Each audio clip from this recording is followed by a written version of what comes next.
ಬೆಂಗಳೂರಿನ ಕೇಂದ್ರಾಡಳಿತ ಪ್ರದೇಶ ಮಾಡಿ ಅಂತ ಹೇಳಿ ರಾಷ್ಟ್ರಪತಿಗಳಿಗೆ ಮನವಿ ಕೊಡ್ತೀವಿ ಅಂತ ಹೇಳ್ತಾರಲ್ಲ, ಇವರಿಗೆ ಯಾತ್ರೆ ಹೊಡಿಬೇಕು, ಯಾತ್ರೆ ಹೊಡಿಬೇಕು. ಇವರಿಗೆ ಕಬ್ಬು ತಿನ್ಲಿಕ್ಕೆ ಬಿಟ್ಟಿದ್ದಕ್ಕೆ, ಕಬ್ಬು ತಿನ್ಲಿಕ್ಕೆ ಬಿಟ್ಟಿದ್ದಕ್ಕೆ ಕಬ್ಬ ಕೊಡಿ ಅಂತ ಕೇಳಿದ್ರಲ್ಲ ಅವತ್ತು ಬ್ರಿಟಿಷ್ನವರು, ಆ ಕೆಂಪು ಮೂತಿಗಳು.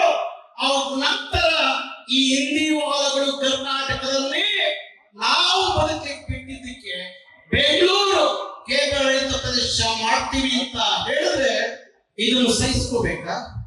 ಇದನ್ನು ಸಹಿಸ್ಕೋಬೇಕಾ? ಅದಕ್ಕೆ ನಾವು ಯಾರನ್ನ ಗುರಿ ಮಾಡ್ತೀವಿ?